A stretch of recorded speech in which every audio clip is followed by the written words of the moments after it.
Alors, merci. Bon, je vais être bref hein, en cette fin de journée. J'ai pris quelques notes sans objectif de synthèse. Déjà, je réagis. Je trouve que l'intérêt de cette table, avec d'autres sans doute, mais l'intérêt de cette table, c'est de me présenter à une richesse, une hétérogénéité des dispositifs. En tous les cas, personnellement, moi, j'ai appris beaucoup de choses.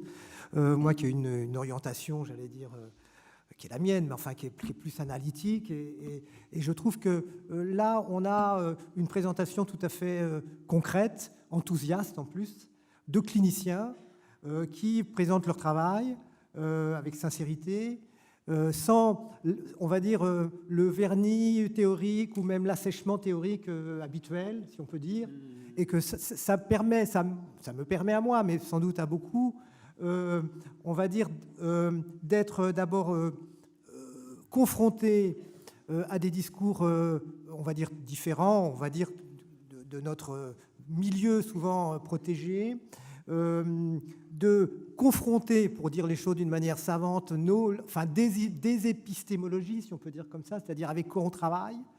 Et ici, il y a, on l'a dit à maintes fois d'ailleurs, il y a, par rapport à cette problématique, un travail de tâtonnement, d'invention. Enfin, tâtonner, c'est pas faire non plus n'importe quoi. Un travail, on va dire, empirique, on fait avec ce qui se passe. Il y a une grande humilité. Il a été dit, enfin, ici d'une façon plus ou moins implicite, et moi je crois que c'est un point important, c'est qu'en aucun cas il s'agirait de psychiatriser la radicalisation, que c'est peut-être une question qui peut se poser dans certains cas, mais il ne s'agit pas de ça. Là, on est confronté à une pluralité des causalités, des déterminants, etc. Donc, autre chose, c'est quand ça a été dit aussi, la psy ou les disciplines psy, disons, les psychologies, parce qu'on dit aujourd'hui les psychologies, ne sont pas prédictives, c'est-à-dire le psy n'est pas, j'allais dire, quelqu'un, une espèce de sorcier qui va à l'avance dire qu'un tel va passer à l'acte. Ça, c'est quelque chose qui n'est pas possible. Mais ces disciplines peuvent être, on l'a dit, préventives, ce qui n'est pas du tout la même chose. Alors, la question de la vérité, enfin de la vérité, c'est-à-dire la scientificité d'une méthode, est-ce qu'il faut en parler ici? Ça n'a pas été forcément le sujet ici, mais c'est quand même important. On a l'impression aussi que une phrase issue beaucoup des milieux anglo-saxons, c'est ce qui est vrai, ce qui est juste, ce qui est vrai scientifiquement, si on peut dire, c'est ce qui marche. Hein. Donc un dispositif qui marche, c'est un dispositif qui contiendrait le vrai. C'est pas aussi simple que ça d'ailleurs, hein. Ce qui marche ne détient pas forcément le vrai.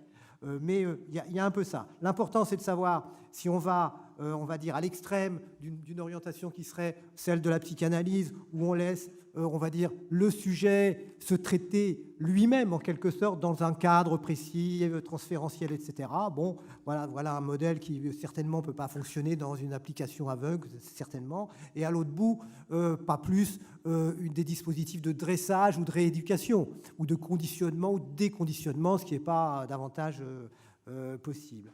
Donc,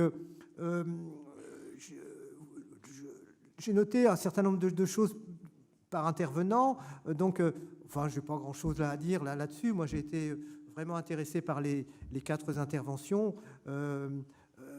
Donc, alors, Madame Ben Ali, moi, j'ai noté surtout la dimension, l'enthousiasme, j'allais dire, l'engagement clinique dans un contexte aussi difficile, la notion, l'empirisme ou la créativité empirique, j'allais dire, c'est-à-dire il s'agit de, on fait avec, on réagit avec, il ne faut pas oublier que, on va dire, la psychologie clinique, c'est quand même une science du sujet singulier, comme on dit, même si c'est redoubler les choses, c'est-à-dire que c'est au cas par cas, hein, on ne peut pas appliquer des schémas qui soient les mêmes à chaque fois, la question se repose au cas par cas.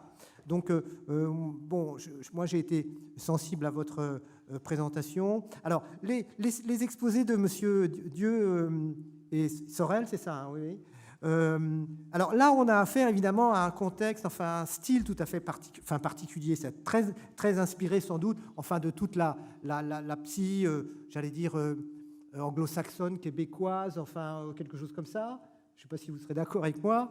Bon, c'est toujours très très compliqué pour quelqu'un de culture analytique, effectivement, de réagir ou de comprendre ou de réagir d'une manière qui soit claire, enfin, à vos références, c'est-à-dire, vous parlez de good life models, enfin, de choses comme ça, d'identité temporelle, il y a toute une utilisation de la grille, des cases, des protocoles, des process, etc.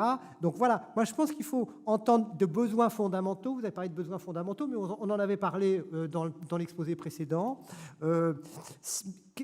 Voilà, ça c'est des questions théoriques, je trouve, vraiment. Qu'est-ce que c'est que des besoins fondamentaux? Moi, je ne sais pas, finalement, enfin si, vous les dites, des besoins fondamentaux, mais bon, c'est des questions qui méritent d'être... vous avez parlé, alors ça c'est une petite parenthèse, mais ça n'a pas de rapport direct, mais quand même, vous avez parlé plusieurs fois du futur désirable. Hein. Ça m'a amusé parce que c'était vraiment une formule qui revenait dans le programme du Parti socialiste aux dernières élections, vous savez, d'Amont. C'était le futur désirable. Hein, ça n'a pas de rapport avec ce dont on parle, mais j'étais étonné d'entendre ça. Hein, voilà. Après, alors Catherine... C'est sûr, il est depuis 2015, hein, donc c'était antérieur. Oui, non, mais c'était... bon, comme ça...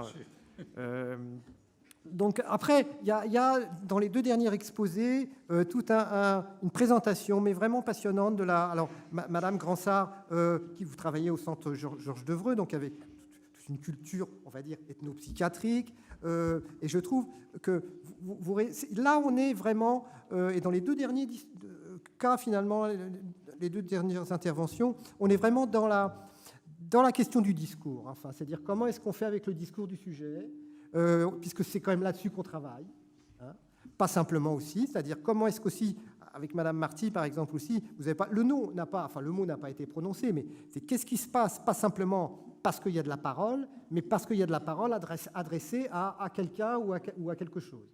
Donc on peut parler, on va dire, de dynamique transférentielle si on a envie.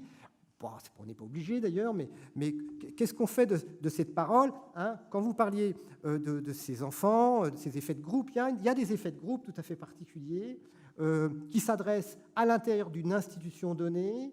L'institution répond d'une certaine façon à tout ça. C'est le jeu, effectivement, enfin, c'est notre travail. Hein, enfin, bon, mais vous avez présenté ça avec, j'allais dire, moi j'ai beaucoup apprécié personnellement